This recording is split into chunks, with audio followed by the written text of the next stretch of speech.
इस कथा को जो पढ़ेगा उसे 84 लाख योनियों से मुक्ति मिल जाएगी। एक बार की बात है, यशोदा मैया प्रभु श्री कृष्ण के उल्हानों से तंग आ गई और छड़ी लेकर श्री कृष्ण की ओर दौड़ी। जब प्रभु ने अपनी मैया को क्रोध में देखा तो वह अपना बचाव करने के लिए भागने लगे। भागते भागते श्री कृष्ण एक कुम्हार के पास पहुँचे। कुम्हार तो अपने मिट्टी के घड़े बनाने में व्यस्त था, लेकिन जैसे ही कुम्हार ने श्री कृष्ण को देखा तो वह बहुत प्रसन्न हुआ। कुम्हार जानता था कि श्री कृष्ण साक्षात परमेश्वर हैं।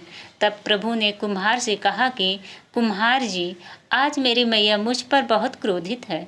मैया छड़ी लेकर मेरे पीछे आ रही है। भैया मुझे कहीं छुपा लो। तब कुम्हार ने श्री कृष्ण को एक बड़े से मटके के नीचे छुपा दिया।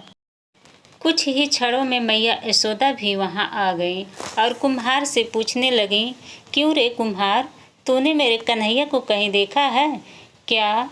कुम्हार कह दिया, नहीं मैया, मैंने कन्हैया को नहीं देखा। श्री कृष्ण ये सब बातें बड़े से घड़े के नीचे छुपकर सुन रहे थे। मैया तो वहां से चली गई। अब प्रभु श्री कृष्ण कुम्हार से कहते हैं, कुम्हार जी, यदि मैया चली गई हो तो मुझे इस घड़े से बाहर निकालो। कुम्हार बोला, ऐसे नहीं प्रभु जी, पहले मुझे 84 लाख योनियों के बंधन से मुक्त करने का वचन दो। भगवान मुस्कुराए और कहा, ठीक है, मैं तुम्हें 84 लाख योनियों से मुक्त करने का वचन देता हूँ। अब तो मुझे बाहर निकालो। कुम्हार कहने लगा, मुझे अकेले नहीं प्रभु जी, मेरे परिवार के सभी लोगों को भी 84 लाख योनियों के बंधन से मुक्त करने का वचन दोगे तो मैं आपको इस घड़े से बाहर निकालूंगा। प्रभु जी कहते हैं, चल ठीक है, उनको भी 84 लाख योनियों के बंधन से मुक्त होने का मैं वचन देता हूँ। अब तो मुझे घड़े से बाहर निकाल दो। अब कुम्हार कहता है, बस प्रभु जी, एक विनती और है, उसे भी पूरा करने का वचन दे दो तो मैं आपको घड़े से बाहर निकाल दूंगा।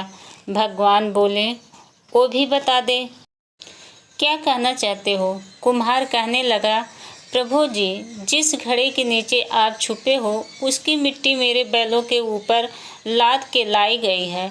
मेरे इन बैलों को भी 84 लाख योनि के बंधन से मुक्त करने का वचन दे दो। भगवान ने कुम्हार के प्रेम पर प्रसन्न होकर उन बैलों को भी 84 लाख योनि के बंधन से मुक्त होने का वचन दिए। प्रभु बोले, अब तुम्हारी सब इच्छा पूरी हो गई, अब तुम मुझे घड़े से बाहर निकाल दो। तब कुम्हार कहता है, अभी नहीं भगवान, बस एक अंतिम इच्छा और है, उसे भी पूरा कर दीजिए। और वो ये है, जो भी प्राणी हम दोनों के बीच के इस संवाद को सुनेगा उसे भी आप 84 लाख योनि के बंधन से मुक्त करोगे। बस यह वचन दे दो तो मैं आपको इस घड़े से बाहर निकाल दूंगा। कुम्हार की प्रेम भरी बातें को सुनकर प्रभु श्री कृष्ण बहुत खुश हुए और कुम्हार की इस इच्छा को भी पूरा करने का वचन दिया। फिर कुम्हार ने बाल श्री कृष्ण को घड़े से बाहर निकाल दिया, उनके चरणों का साष्टांग प्रणाम किया, प्रभु जी के चरण धोए और चरणामृत पिया, अपनी पूरी झोपड़ी में चरणामृत का छिड़काव किया और प्रभु जी के गले लगकर इतना रोया कि प्रभु में ही विलीन हो गया। जरा सोच करके देखिए, जो बाल श्री कृष्ण 7 कोस लंबे चौड़े गोवर्धन पर्वत को अपनी 91वीं उंगली पर उठा सकते हैं तो क्या एक घड़ा नहीं उठा सकते थे? लेकिन बिन प्रेम रीझे नहीं नटवर नंद किशोर। कोई कितना भी यज्ञ करे, अनुष्ठान करे, कितना भी दान करे, चाहे कितना भी भक्ति करे, लेकिन जब तक मन में प्राणी मात्र के लिए प्रेम नहीं होगा प्रभु श्री कृष्ण नहीं मिल सकते। जय श्री कृष्णा, जय श्री राधे राधे। एक सुंदर कथा भेजी है, विश्वास और मनन कीजिए। अच्छी लगे तो एक दूसरे को भी भेजिए।